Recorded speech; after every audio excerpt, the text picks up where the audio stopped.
Hello friends, स्वागत है आपका आपके अपने YouTube channel online education focus पर। दोस्तों, आज की वीडियो में हम देखेंगे 23 जनवरी 2025 संबंधित जितने भी करंट अफेयर क्वेश्चन बन सकते हैं, सबको हम इस वीडियो में कवर करेंगे। तो चलिए शुरू करते हैं आज का वीडियो अच्छी लगे तो वीडियो को लाइक करिएगा, शेयर करिएगा, चैनल को सब्सक्राइब करिएगा, बेल आइकन को प्रेस करिएगा।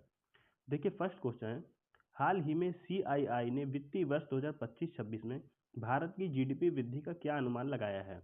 A 5%, B 6%, C 7%, D 8%। Right answer है ऑप्शन सी 7%।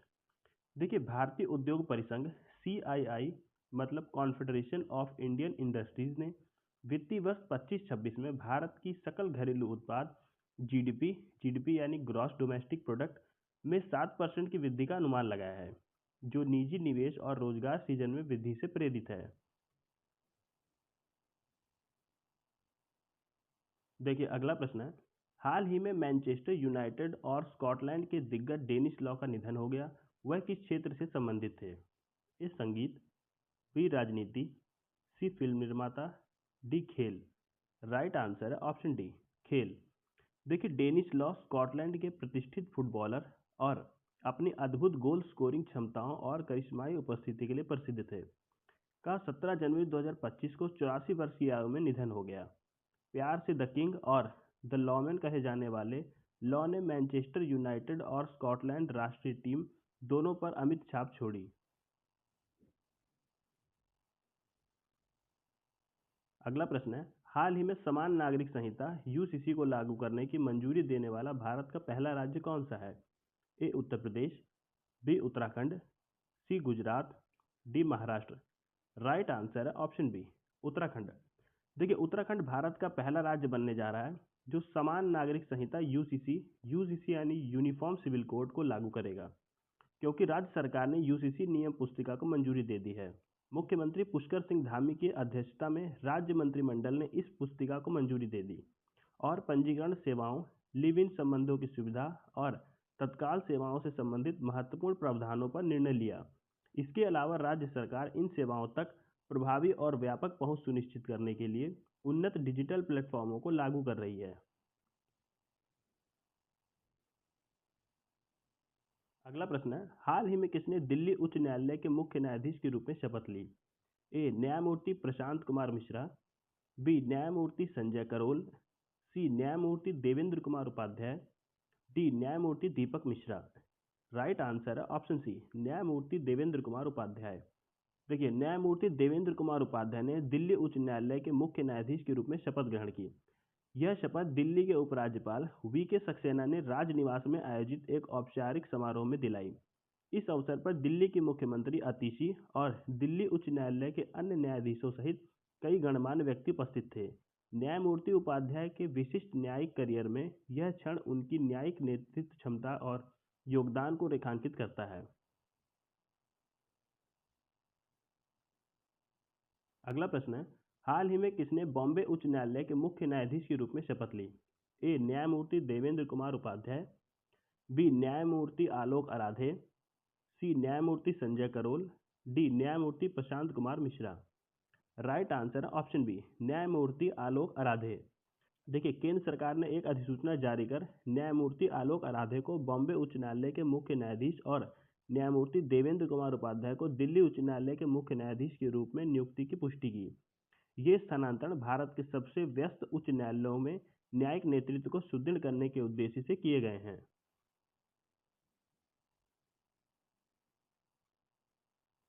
अगला प्रश्न है, हाल ही में एडलमैन ट्रस्ट बैरोमीटर 2025 में भारत का कौन सा स्थान है? ए पहला, बी दूसरा, सी तीसरा, डी चौथा। राइट आंसर है ऑप्शन सी तीसरा। देखिए, एडलमैन ट्रस्ट बैरोमीटर 2025 जो कि वैश्विक संचार फर्म एडलमैन द्वारा आयोजित वार्षिक सर्वेक्षण है, ने सरकार, व्यवसायों, मीडिया और गैर सरकारी संगठनों एनजीओज में सार्वजनिक विश्वास के स्तर पर महत्वपूर्ण अंतर्दृष्टि प्रदान की है। इस वर्ष भारत का कुल विश्वास रैंकिंग में एक स्थान नीचे गिरकर तीसरे स्थान पर आ गया है। हालांकि इसका स्कोर स्थिर बना रहा। यह अध्ययन वर्ल्ड इकोनॉमिक फोरम की वार्षिक बैठक से पहले जारी किया गया।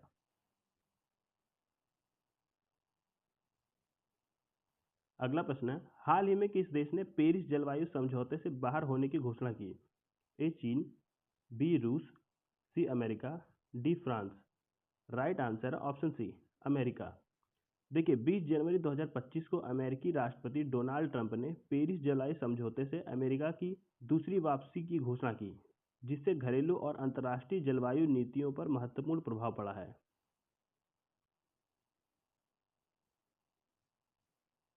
अगला प्रश्न है, हाल ही में अमेरिका ने किस वैश्विक संगठन से खुद को बाहर करने का निर्णय लिया? ए संयुक्त राष्ट्र, बी विश्व व्यापार संगठन, सी विश्व स्वास्थ्य संगठन, डी अंतर्राष्ट्रीय मुद्रा कोष। राइट आंसर है ऑप्शन सी विश्व स्वास्थ्य संगठन WHO। देखिए राष्ट्रपति डोनाल्ड ट्रंप ने 20 जनवरी 2025 को एक कार्यकारी आदेश पर हस्ताक्षर करते हुए संयुक्त राज्य अमेरिका की विश्व स्वास्थ्य संगठन WHO यानी वर्ल्ड हेल्थ ऑर्गेनाइजेशन से वापसी की प्रक्रिया शुरू की और 90 दिनों के लिए सभी विदेशी सहायता कार्यक्रमों को निलंबित कर दिया। इस निर्णय ने वैश्विक स्तर पर महत्वपूर्ण चिंता और बहस को जन्म दिया है। देखिए अगला प्रश्न है, हाल ही में किस राज्य ने भूमिहीन कृषि श्रमिकों को वार्षिक 10,000 रुपये देने की योजना बनाई है? A Uttar Pradesh, B Madhya Pradesh, C Chhattisgarh, D Maharashtra. Right answer है ऑप्शन सी छत्तीसगढ़। देखिए छत्तीसगढ़ के मुख्यमंत्री भूपेश बघेल ने राज्य के भूमिहीन श्रमिकों को वार्षिक 10,000 रुपये प्रदान करने की योजना शुरू की है, जो कमजोर वर्गों को समर्थन देने की उनकी प्रतिबद्धता को दर्शाता है। यह पहल चुनाव पूर्व अभियान के दौरान किए गए वादों की एक व्यापक श्रृंखला का हिस्सा है। इस योजना का उद्देश्य छत्तीसगढ़ के लगभग 7.5 लाख भूमिहीन कृषि श्रमिकों को लाभान्वित करना है, जो उनकी आर्थिक स्थिरता में सुधार की दिशा में सरकार के प्रयासों को दर्शाता है।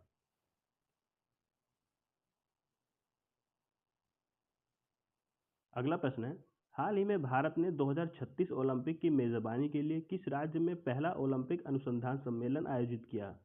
ए Maharashtra, B Uttar Pradesh, C Gujarat, D Rajasthan. Right answer है ऑप्शन सी गुजरात। देखिए भारत के 2036 ओलंपिक की मेजबानी की महत्वाकांक्षा ने एक महत्वपूर्ण कदम आगे बढ़ाया है, क्योंकि भारतीय ओलंपिक संघ के अधिकारी और विभिन्न क्षेत्रों के विशेषज्ञ गुजरात में एक 4 दिवसीय महत्वपूर्ण आयोजन के लिए एकत्र हुए।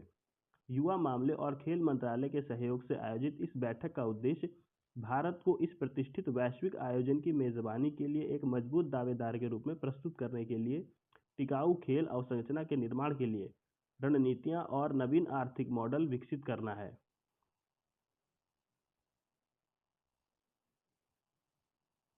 अगला प्रश्न है, विश्व आर्थिक मंच WEF की 55वीं वार्षिक बैठक 20 जनवरी से किस देश में आयोजित हो रही है? A America, B Norway, C Switzerland, D Britain. Right answer है ऑप्शन सी स्विट्जरलैंड।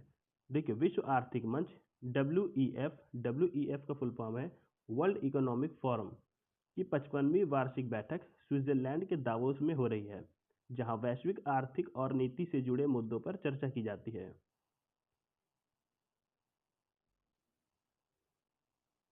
अगला प्रश्न है, भारत मोबिलिटी ग्लोबल एक्सपो 2025 में नई दिल्ली के भारत मंडपम में विभिन्न ब्रांड के कितने नए उत्पाद लॉन्च किए गए? ए 25 उत्पाद, बी 56 उत्पाद, सी 75 उत्पाद, डी 95 उत्पाद। राइट आंसर है ऑप्शन बी 56 उत्पाद। देखिए भारत मोबिलिटी ग्लोबल एक्सपो 2025 में नई दिल्ली में 56 नए उत्पाद लॉन्च किए गए, जो गतिशीलता प्रौद्योगिकी में नवाचार को दर्शाते हैं।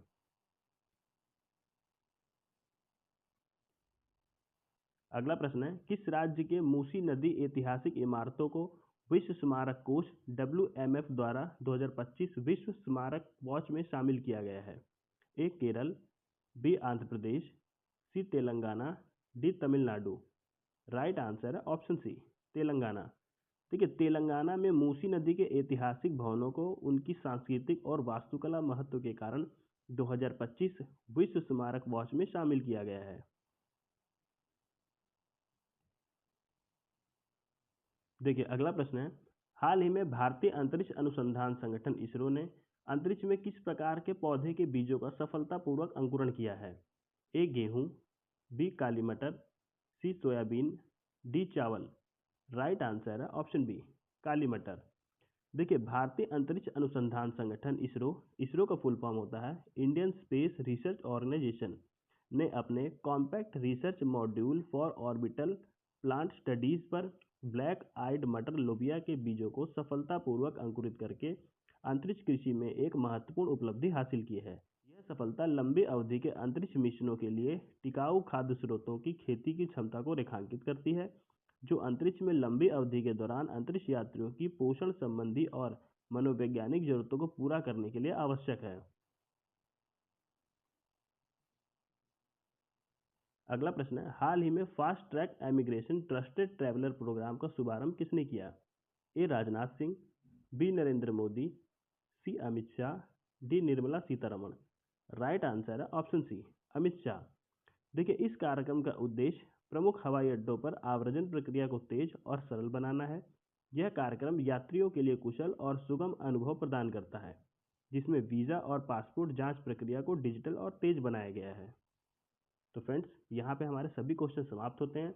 वीडियो अच्छी लगे तो वीडियो को लाइक करिएगा, शेयर करिएगा, चैनल को सब्सक्राइब करिएगा, बेल आइकन को प्रेस करिएगा, जिससे मेरी आने वाली हर वीडियो का नोटिफिकेशन आपको मिलता रहे। मिलते हैं फिर अगली वीडियो में, तब तक के लिए जय हिंद, जय भारत।